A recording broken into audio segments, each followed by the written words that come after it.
AC का पहला class में हमने कुछ बेसिक्स डिस्कस किए थे और आज हम डिस्कस करते हैं AC through different circuit elements.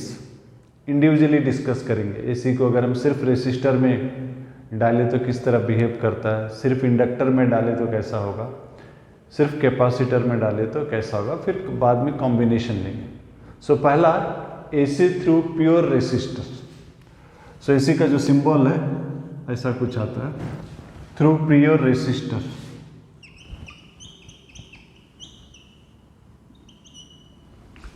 Pure resistor का मतलब होता है कि इसके चलते कोई इंडक्टिव इफेक्ट नहीं है। जब हम करंट चेंज होता है तो इसमें कोई ईएमएफ इंड्यूस नहीं होता।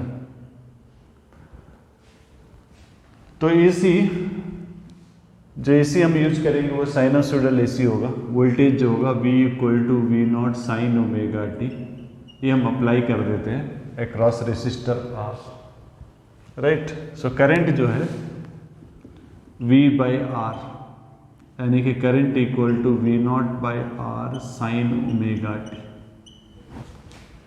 सो V0 जो है peak voltage by resistance, peak current हो जाता है sin ओमेगा t।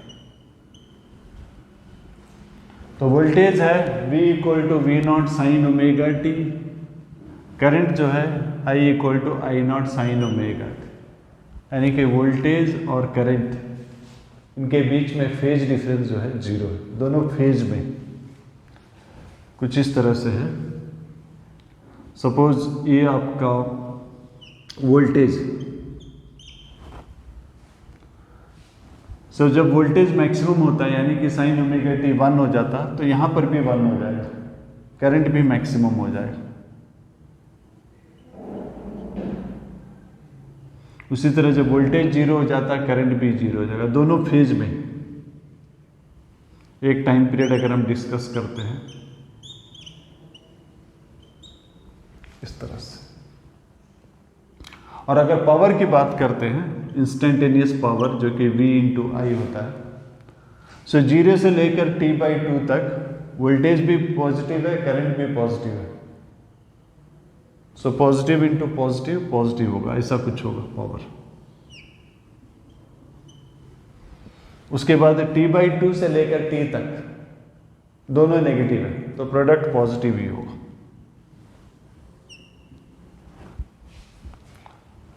तो एक चीज और नोट कर सकते हैं, जो फ्रीक्वेंसी करंट का है और वोल्टेज का है ये वन ऑसिलेशन है। एक बार जब करंट या वोल्टेज ऑसिलेट किया, पावर जो है 2 बार ऑसिलेट करेगा। सो पावर का जो फ्रीक्वेंसी है ट्वाइस। सो ब्रॉडली हम क्या कंक्लूड कर सकते हैं, 3 पॉइंट्स कंक्लूड कर सकते हैं। पहला पॉइंट, वोल्टेज और करंट इन फेज। सो पहला पॉइंट है इन फेज, इन फेज यानी कि फेज डिफरेंस जो है 0। दूसरा पॉइंट जो है करंट, करंट जो कि हम लोग को मालूम है V/R होता है, इंस्टेंटेनियस करंट। बट आमतौर पर एसी में इंस्टेंटेनियस नहीं, इधर पीक वैल्यूज या फिर इफेक्टिव वैल्यू जो कि RMS वैल्यू या वर्चुअल वैल्यू है उसका डिस्कस करते हैं। सो पीक करंट जो है पीक वोल्टेज बाय रेसिस्टेंस। उसी तरह RMS करंट जो है RMS voltage by resistance, right. So 3 point है। पहला पॉइंट इन फेज है, वोल्टेज और करंट। दूसरा पॉइंट है current is voltage by resistance, because ये अल्टरनेटिंग करंट है, कंटिन्यूसली चेंज हो रहा है। तो यूजुअली या तो पीक वैल्यू लेते हैं या RMS वैल्यू लेते हैं। और तीसरा पॉइंट एवरेज पावर, तीसरा पॉइंट है एवरेज पावर। एवरेज पावर जो है RMS वैल्यू लेके कर सकते हैं, V/RMS² या फिर I/RMS²R, या चाहे तो आप दोनों भी ले सकते हैं, VR × IR। So effective value RMS values को लेके करेंगे। सो ये एवरेज पावर है। सो रेसिस्टर, फिर से रिपीट कर रहा हूँ, एसी थ्रू प्योर रेसिस्टर जिसका इंडक्टिव इफेक्ट नहीं है, वोल्टेज करंट फेज में होते हैं, राइट। पीक करंट जो है peak voltage by resistance, RMS current जो है आरएमएस वोल्टेज बाय रेसिस्टेंस, और एवरेज पावर जो है आरएमएस वैल्यूज को लेके निकाला जाता है, राइट। नेक्स्ट दूसरा लेते हैं।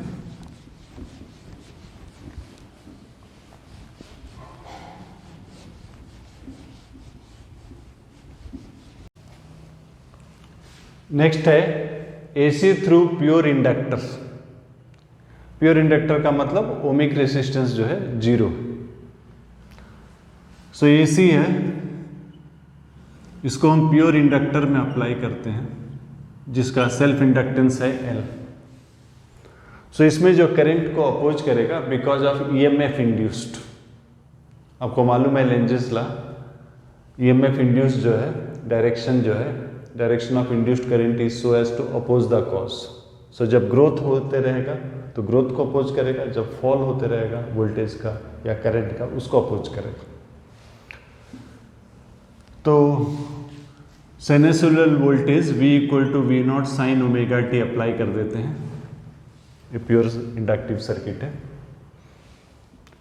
और यहाँ पर जो ईएमएफ इंड्यूस्ड होगा minus L D I by D T, minus opposite to the change. So Kirchhoff's rule use कर लेते हैं। किरचॉफ्स रूल, नेट फॉल और net change in potential down the around the loop 0 होगा, यानी कि V not sine omega T ये applied है, और वहाँ पर minus L D I by D T equal to 0, right.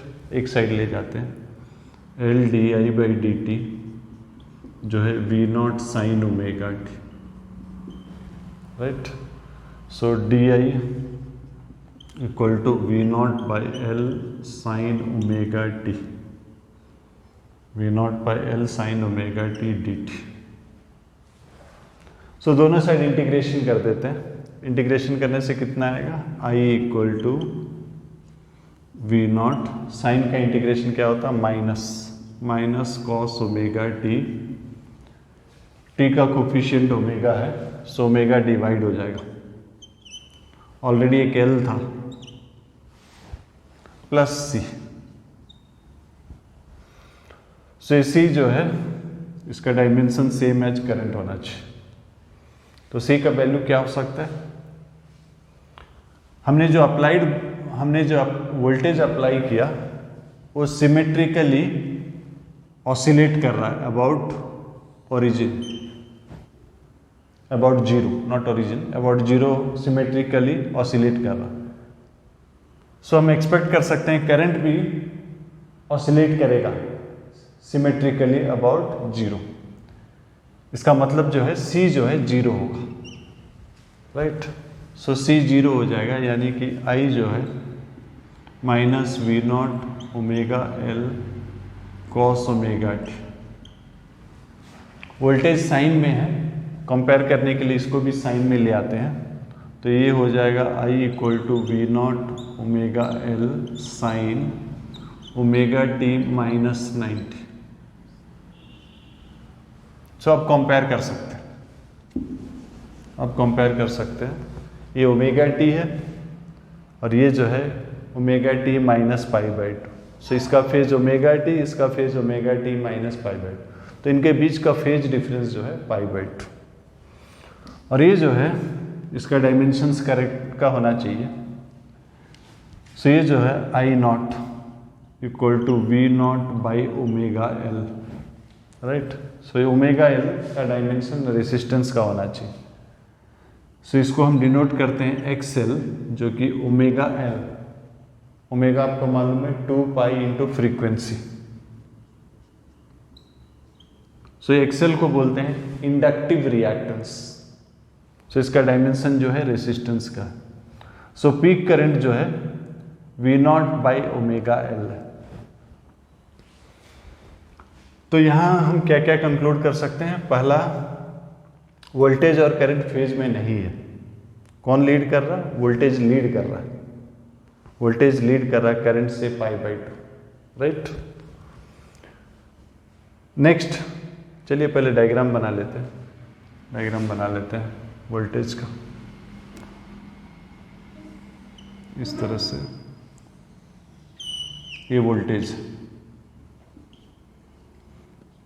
ये T/2 80 ये वोल्टेज।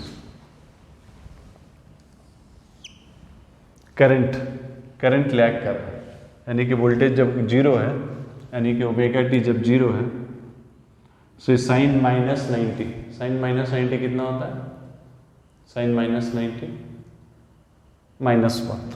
सो ये करंट को डॉटेड लाइन में दिखाते हैं, राइट, ये करंट को लाइन।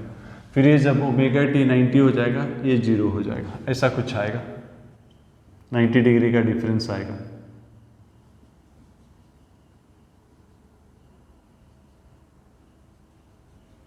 सो ये करंट। अब पावर का डायग्राम ड्रॉ करते हैं, पावर का डायग्राम ड्रॉ करते हैं। तो पावर देखिए, यहां पर ये नेगेटिव है, ये पॉजिटिव है, नेगेटिव इंटू पॉजिटिव क्या हो जाएगा, नेगेटिव होगा, राइट। तो यहां नेगेटिव होगा, power negative into positive negative होगा। यहां पर करंट जीरो हो गया, 0 इंटू वी 0। सो यहां से लेकर यहां तक दोनों पॉजिटिव है, करंट भी पॉजिटिव है, वोल्टेज भी पॉजिटिव। सो ये पॉजिटिव हो जाएगा, ये पॉजिटिव होगा, यहां तक पॉजिटिव होगा, राइट। लेकिन यहां पर फिर से जीरो हो जाएगा क्योंकि वोल्टेज जीरो है। सो यहां से यहां तक करंट भी पॉजिटिव है, वोल्टेज भी पॉजिटिव है। इस जगह पर आके वोल्टेज जीरो हो गया, यानी कि पावर जीरो हो गया। तो दोनों का जहां इंटरसेक्शन हो रहा है, यहां कहीं मैक्सिमम होगा, फिर जीरो। फिर T/2 से लेकर ये 3T/4 यहां तक, ये T/4 है, यहां तक करंट आपका पॉजिटिव है, वोल्टेज नेगेटिव है, राइट। तो पॉजिटिव इंटू नेगेटिव, नेगेटिव हो जाएगा ये। फिर यहां पर जीरो। उसके बाद दोनों नेगेटिव है, दोनों नेगेटिव है, दोनों नेगेटिव होने से प्रोडक्ट पॉजिटिव होगा। ग्राफ कुछ ऐसा बना। यहां पर भी वही बात है, फ्रीक्वेंसी जो है पावर का डबल होगा। इसका जो फ्रीक्वेंसी है वोल्टेज या करंट का जो फ्रीक्वेंसी है पावर का डबल होगा। तो हमने क्या देखा, 1/4 ऑफ साइकिल में पावर नेगेटिव है, नेक्स्ट 1/4 पॉजिटिव है, नेक्स्ट 1/4 नेगेटिव है, नेक्स्ट 1/4 पॉजिटिव है। सो पावर जो है एक साइकिल में जीरो, एक कंप्लीट साइकिल में एवरेज पावर जीरो। इसका फिजिकल सिग्निफिकेंस क्या है, जब करंट बढ़ता होगा तो ईएमएफ इस तरफ इंड्यूस होगा, जब करंट बढ़ता होगा ईएमएफ इस तरफ यूज होगा, और इसमें इसके अंदर मैग्नेटिक फील्ड बढ़ेगा। करंट बढ़ रहा है तो इसके अंदर मैग्नेटिक फील्ड आपको याद होगा μ0 N बढ़ता है। तो जो इलेक्ट्रिकल एनर्जी जो है, वो इलेक्ट्रिकल एनर्जी जो है मैग्नेटिक एनर्जी में कन्वर्ट हो जाता है। नेक्स्ट 1/4 साइकिल में जब करंट कम रहा है, करंट कम हो रहा है, तो ईएमएफ उस तरफ रिलीज होगा, उस तरफ होगा। तो इसके अंदर में जो एनर्जी स्टोर्ड था in the form of magnetic field, वो रिलीज हो जाता है सर्किट को। सो 1/4 सर्किट में स्टोर होता है, जब करंट राइज हो रहा है, अपोज कर रहा है, तो जो एनर्जी यहाँ लॉस हो रहा है यहाँ स्टोर हो रहा है in the form of magnetic field. Next 1/4 cycle में जब करंट गिर रहा है तो ये रिलीज करता है, ये अपोजेस द फॉल, मतलब ये जो है करंट इस तरफ सेंड करता है। सो इसके अंदर जो एनर्जी था in the form of magnetic field, वो सर्किट को रिलीज करता है। सो 1/4 में स्टोर किया, नेक्स्ट 1/4 में रिलीज किया, फिर स्टोर किया, फिर रिलीज किया। सो एवरेज पावर जो है डेसिपेटेड जीरो।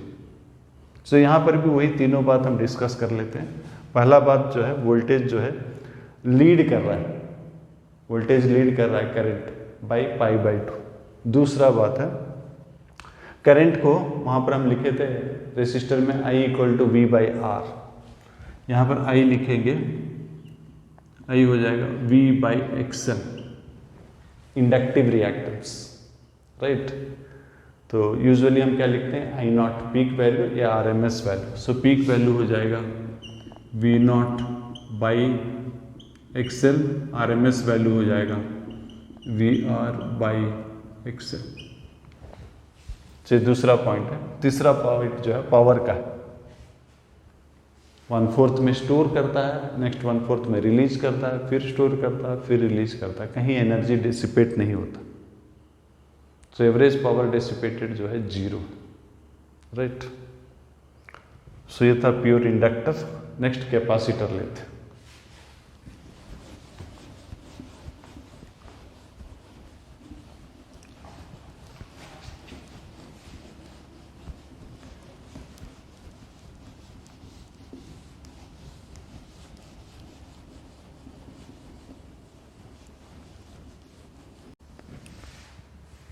नेक्स्ट डिस्कस करते हैं AC circuit containing capacitor only.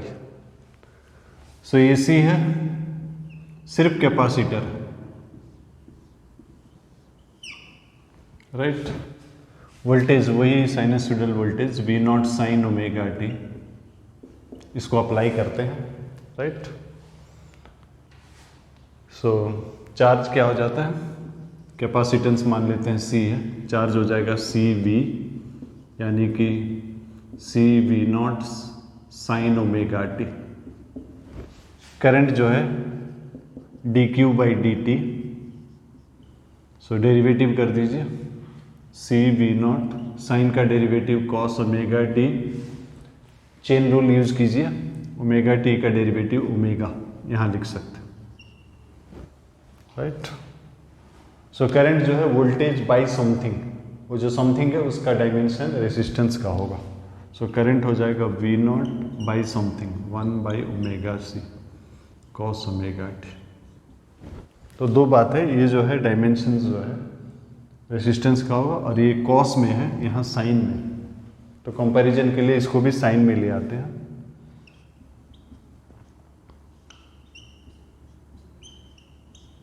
Sign omega T plus 90।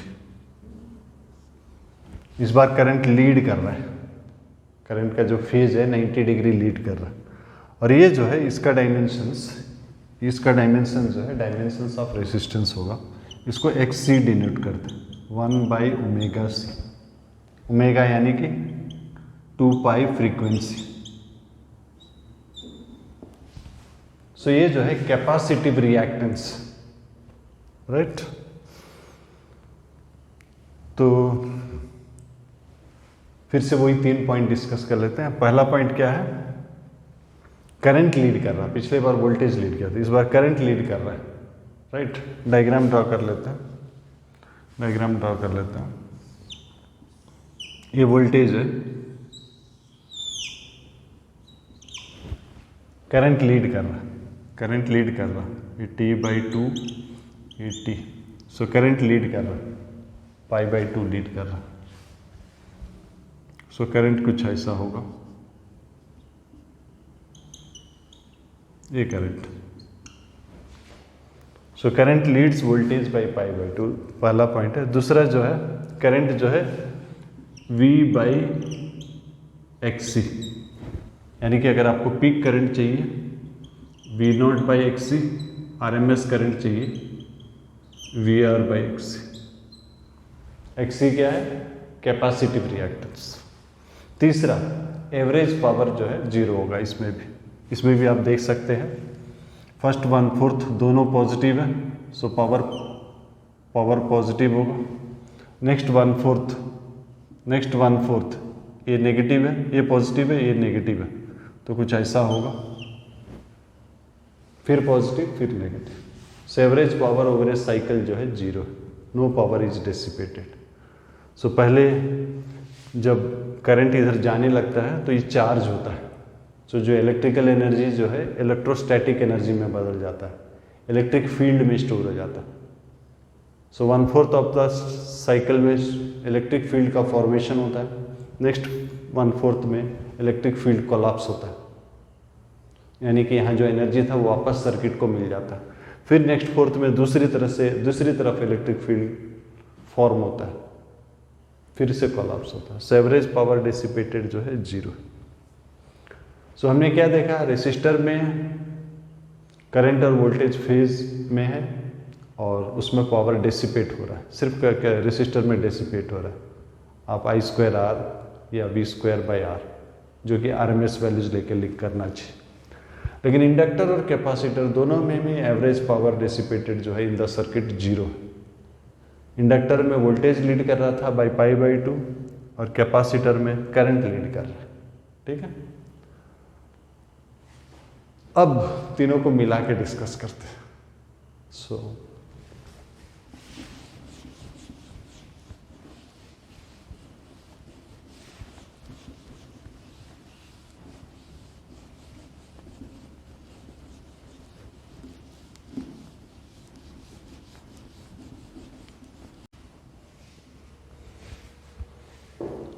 अब तीनों को लेते हैं, तीनों को सीरीज सर्किट लेते हैं। रेसिस्टर, इंडक्टर और कैपेसिटर। एसी अप्लाई कर दिया, sinusoidal V equal to V not sine omega T. तो ये करंट, सीरीज सर्किट में करंट कॉमन है, करंट तीनों में सेम होगा।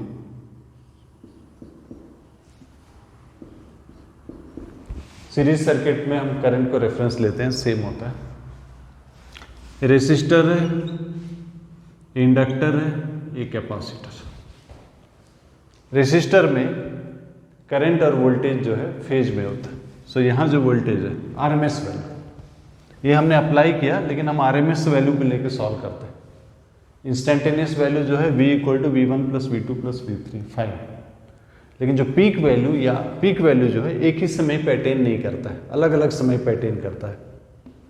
जैसे कि हमने देखा था इंडक्टर में दोनों एक साथ अटेन किया, लेकिन रेसिस्टर में दोनों एक साथ अटेन किया, लेकिन हमने देखा इंडक्टर में ऐसा नहीं था। पीक वैल्यू और वोल्टेज करंट का एक साथ नहीं हुआ था, इनफैक्ट अलग ही था। जब वोल्टेज पीक था तो करंट 0 था। कैपेसिटर में भी लगभग वैसे ही स्टोरी था। सो जब आरएमएस वैल्यू या पीक वैल्यू को हम डिस्कस करते हैं, अलजेब्रिक एडिशन नहीं कर सकते। हम नहीं बोल सकते V equal to V1 plus V2 plus V3, ऐसा नहीं बोल सकते, राइट। तो मान लेते हैं कि हमने आरएमएस वैल्यू V अप्लाई किया, राइट। तो यहां पर जो आरएमएस वैल्यू है ये इसके साथ फेज में रहेगा। इसमें क्या कर रहा है, इंडक्टर में लीड करता है, कैपेसिटर में क्या करता है, लैग करता है। सो फेजर डायग्राम ड्रॉ कर देते हैं। फेजर डायग्राम ड्रॉ करते हैं। ये आपका VR है जो कि करंट भी इसी तरफ है। रेसिस्टर में वोल्टेज और करंट फेज में है। इंडक्टर में लीड कर रहा है VL, कैपेसिटर में लैग कर रहा है।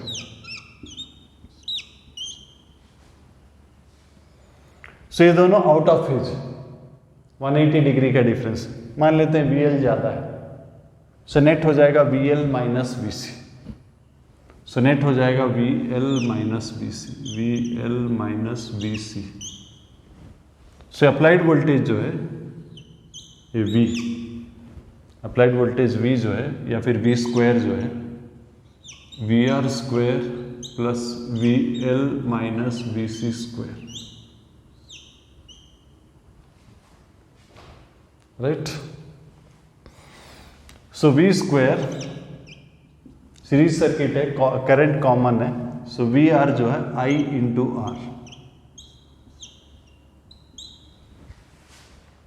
VL जो है I इंटू XL और VC जो है I इंटू XC। तो I कॉमन ले लेते हैं, I कॉमन लेते हैं, इनफैक्ट I स्क्वायर कॉमन हो जाएगा।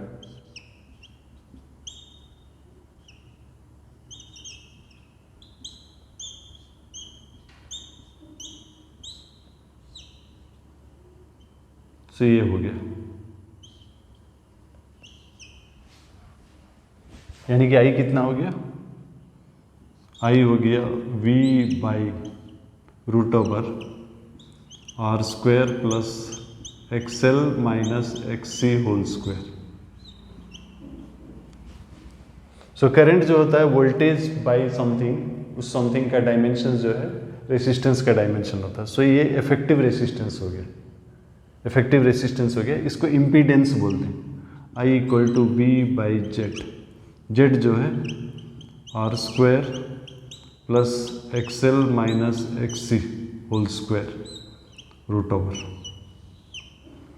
इसको बोलते हैं इम्पीडेंस। इम्पीडेंस मतलब इफेक्टिव रेसिस्टेंस, इफेक्टिवली इतना अपोज करता है। This is the net opposition, this is the net opposition offered by this circuit to AC.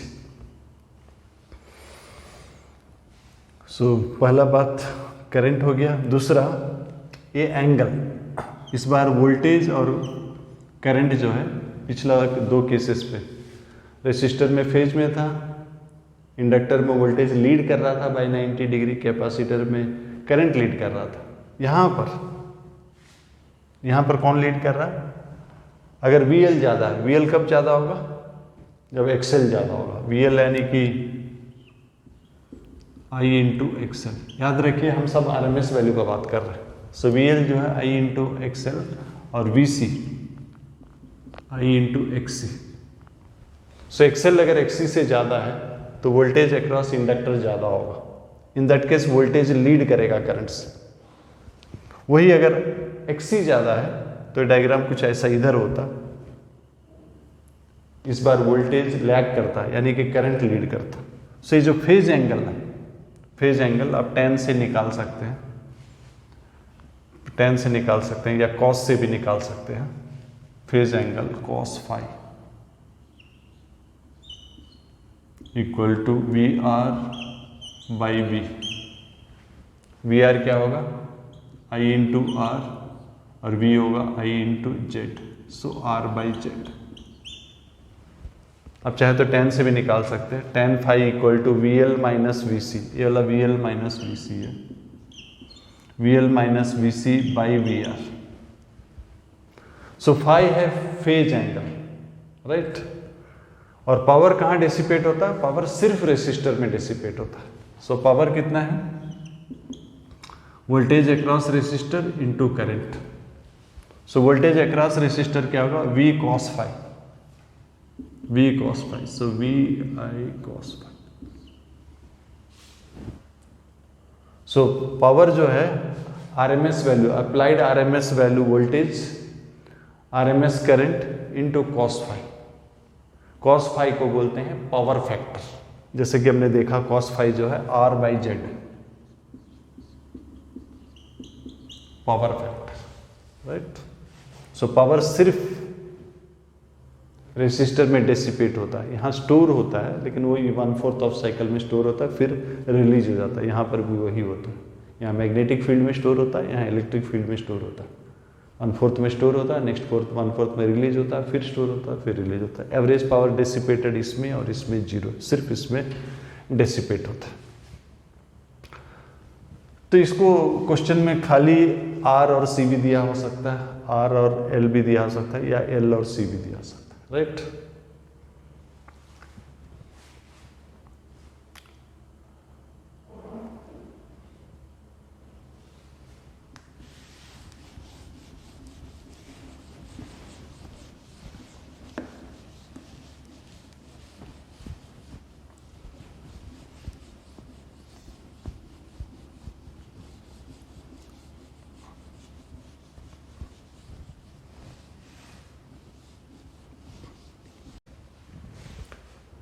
LCR series circuit में करंट जो है V बाई जेड यानी कि V by R square plus XL minus XC whole square, ये है current. सो एक particular case की बात करते हैं जिसको हम रेजोनेंस कहते हैं, जहां पर करंट जो है मैक्सिमम होता है। सो करंट मैक्सिमम मतलब ये मिनिमम होना चाहिए। से मिनिमम मतलब ये माइनस है, यहाँ पर बीइंग माइनस इसका मिनिमम वैल्यू क्या होगा? 0 होगा। So at resonance XL equal to XC, right, यानी कि omega L equal to 1 by omega C। So omega लिख सकते हो, ओमेगा जो है 1 by root over LC, angular frequency, या फिर फ्रीक्वेंसी लिख सकते हैं ओमेगा जो है 2 pi F L equal to 1/2 pi F C. So resonant frequency जो है 1/2 pi root over L C. So इस फ्रीक्वेंसी में वोल्टेज ड्रॉप अक्रॉस इंडक्टर और कैपेसिटर इक्वल होता है, बट दोनों आउट ऑफ फेज है, इसलिए नेट जो है 0 हो जाता है। सो नेट वोल्टेज जो है सिर्फ अक्रॉस रेसिस्टर ड्रॉप होता है। मैं आरएमएस वो का बात कर रहा हूँ। इंस्टेंटेनियस याद रखिए, V equal to V R plus V L plus V C, because voltage जो है एक स्केलर क्वांटिटी है, बट पीक वैल्यू जो है तीनों में अलग अलग समय पे होता है, इसलिए आप लीनियर एडिशन नहीं कर सकते, आपको फेज अकाउंट में लेना पड़ता है। सो डायग्राम ड्रॉ करके देख लेते हैं। डायग्राम, इसका डायग्राम करते हैं, अगेंस्ट फ्रीक्वेंसी ड्रॉ करते हैं। तीनों जो अपोजिशन है तीनों का, इंडक्टर का, रेसिस्टर का और कैपेसिटर का। सो पहले resistor constant independent of frequency R. Inductive reactance जो है ओमेगा, इंडक्टिव रिएक्टेंस जो कि एक्सएल ए आर है, इंडक्टिव रिएक्टेंस जो है ओमेगा एल यानी कि 2 pi F L, directly proportional. जैसा फ्रीक्वेंसी बढ़ते जाएगा उतना ज़्यादा वो अपोज करेगा। क्यों अपोज करेगा? जितना ज़्यादा फ्रीक्वेंसी हो रहा है उतना ज़्यादा चेंज इन करंट हो रहा है। सो ईएमएफ इंड्यूस जो है उतना ज़्यादा होगा और उसका डायरेक्शन अपोजिट रहेगा, it will oppose. Next capacitor. Capacitor में एक्सी जो है 1/2 pi F C, inversely proportional, inversely proportional XC 1/2 pi F C. तो इस जगह पर जहां पर एक्सएल और एक्सी सेम है वहां पर आपका रेजोनेंस होता है, करंट मैक्सिमम होता है। सो इस फ्रीक्वेंसी को रेजोनेंट फ्रीक्वेंसी कहते हैं। Let us denote it as F naught, resonance frequency. यहाँ पर इम्पीडेंस जो है जेड, जो कि ये है एक्सएल एक्सिस सेम हो गया, जेड जो है आर हो जाता है, यहाँ हो जाता है लिस्ट, जेड लिस्ट हो जाता है, ये जेड, राइट। करंट का डायग्राम अगर आप करेंगे तो इस जगह पर करंट जेड लिस्ट हो गया, आई जो है V/Z होता है, तो यहाँ पर करंट मैक्सिमम हो जाएगा।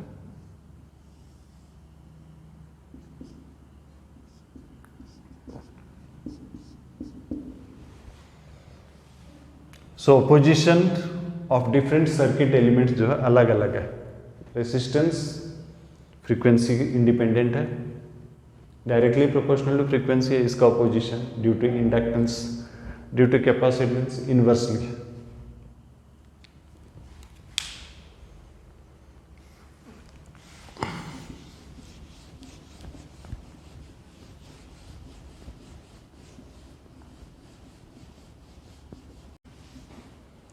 कुछ क्वेश्चंस लेते हैं।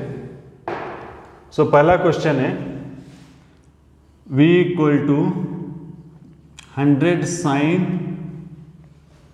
से 1000t, ये साइनसोइडल वोल्टेज अप्लाई किया गया अक्रॉस एक कैपेसिटर, ओनली कैपेसिटर, जिसका कैपेसिटेंस जो है 25 माइक्रोफेरेड, और हमें आरएमएस करंट मांगा गया। सो यही एसी को अप्लाई किया अक्रॉस कैपेसिटर। सो कैपेसिटर में जो अपोजिशन होता है, कैपेसिटिव रिएक्टेंस पहले निकाल लेते हैं। कैपेसिटिव रिएक्टेंस क्या होता है? 1/2 पाई एफ सी, या फिर यहाँ तो ओमेगा दिया हुआ, ये तो ओमेगा है, सो सीधा 1/ω/c लिख देते हैं, ये ओमेगा होता है। सो ओमेगा कितना दिया गया? 1000, सी कितना दिया गया? 25 माइक्रो, माइक्रो का क्या मतलब है? -6। सो -6 ऊपर चला जाएगा, +6 हो जाएगा, यानी कि 1000/25 +6 डिवाइडेड बाई 1000 +3 रह जाएगा, यानी कि 1000/25 कितना हो गया? 40। यूनिट क्या होता है? ओम। सो ये पीक वोल्टेज है 100, सो पीक करंट हो जाएगा V0/XC 100/40 2.5, आरएमएस करंट जो है बाई √2 से 2.5 यानी कि 5/2√2, राइट।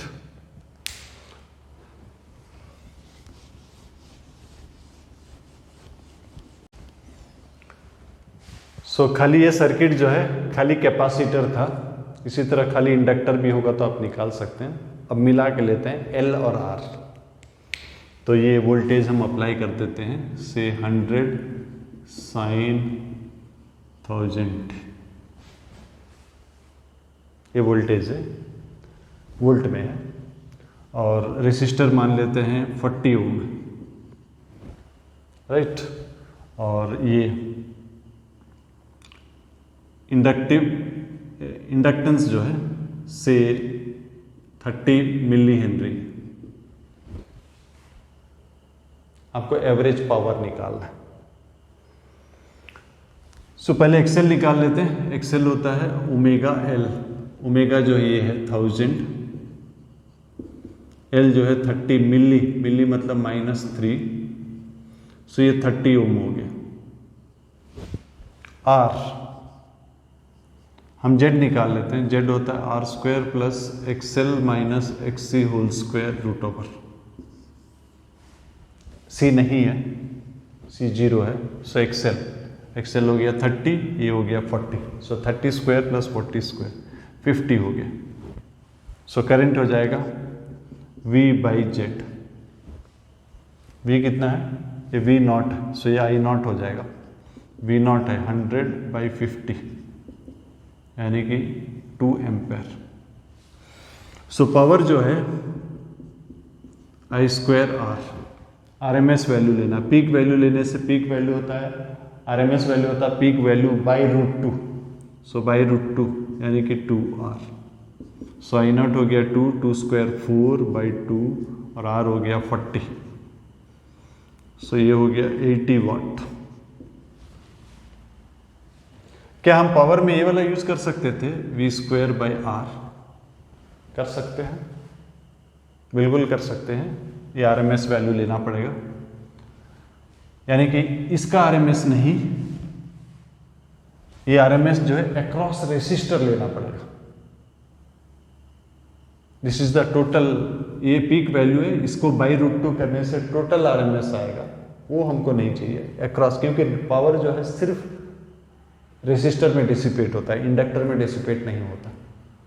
इसीलिए सीरीज सर्किट में करंट कॉमन होता है। ये इक्वेशन हमारे लिए इजी होगा, करंट सेम है सभी में। आप वोल्टेज लेके पावर निकालना चाहते हैं कोई प्रॉब्लम नहीं है, लेकिन RMS वोल्टेज अक्रॉस रेसिस्टर पहले निकाल लीजिए, उसके बाद यूज कीजिए, ठीक है। नेक्स्ट क्वेश्चन लेते हैं।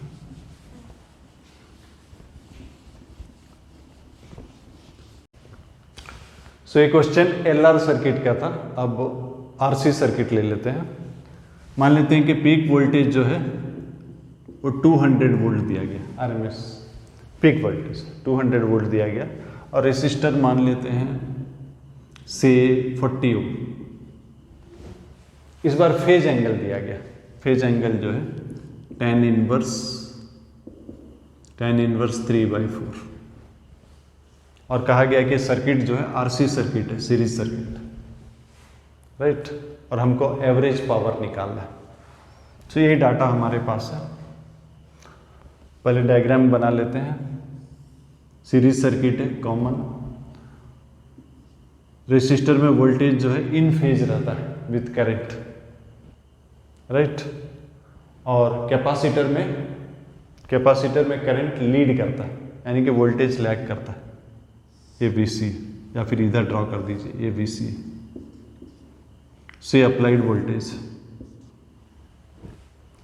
फेज एंगल दिया गया है, बट कौन लीड कर रहा है नहीं बोला, बिकॉज RC सर्किट है, RC सर्किट में I लीड करेगा, यानी कि वोल्टेज लैग करेगा। ये फेज एंगल। सो tan phi जो है VC/VR। करंट कॉमन है, IXC/IR, I कट जाएगा, XC/R। tan phi दिया गया 3/4 XC, R दिया गया 40। सो यहाँ से XC निकल गया 30 ओम। सो Z जो है, Z होता है R² plus XL minus XC whole square root over. इस बार XL नहीं है, ये RC सर्किट है, XL 0 ले लेंगे। सो ये 30² प्लस 40², 50। सो Z जो है 50 हो गया, 50 ओम। सो करंट हो जाएगा, पीक करंट हो जाएगा V0/Z 200/50, 4 एम्पेयर। पावर जो है सिर्फ रेसिस्टर में RMS² R, RMS स्क्वायर होता है पीक बाई √2 का स्क्वायर 2R। सो ये हो गया 4 का स्क्वायर 16/2, और रेसिस्टर कितना है 40। सो ये 320 वाट, राइट।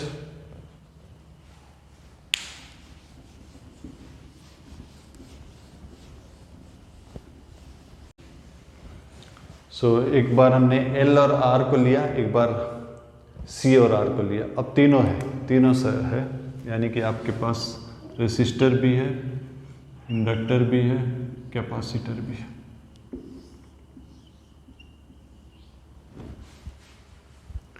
सो हमें क्वेश्चन दिया गया, ये R है, ये L है, ये C है। हमें दिया गया यहाँ जो है वोल्टेज जो है ये 60 वोल्ट।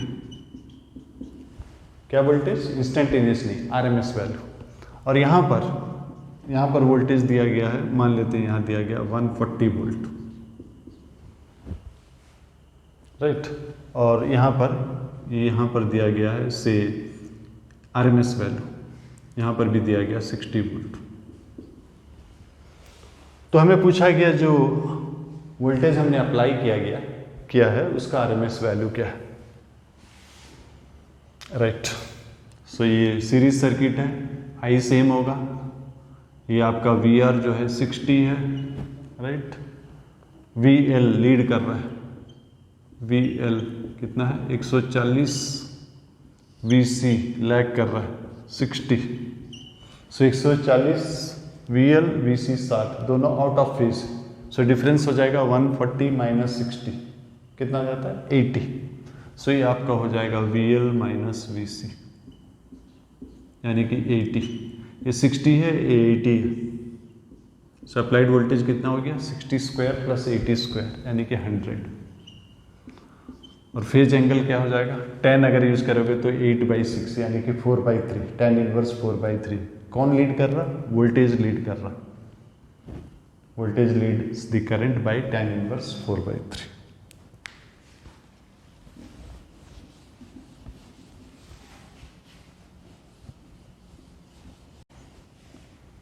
एक और क्वेश्चन लेते हैं। क्वेश्चन में कुछ ऐसा दिया गया, पीक वोल्टेज जो है, पीक वोल्टेज है मान लेते हैं 200 वोल्ट, LCR सीरीज सर्किट है, और इम्पीडेंस जो दिया गया है 100 ohm. Effective opposition, impedance means effective opposition to AC 100 दिया गया, और ओमिक रेसिस्टेंस जो है वो 10 ओम। तो आपको पूछा गया एवरेज पावर क्या है। सो पहले पीक करंट निकाल लेते हैं, V0/Z that is 2 ampere. So power जो है सिर्फ रेसिस्टर में डिसिपेट होता है। सो RMS² R, RMS यानी कि peak square by 2R। So current कितना निकला 2 का स्क्वायर 4, 2 रेसिस्टेंस 10, सो 220 वाट।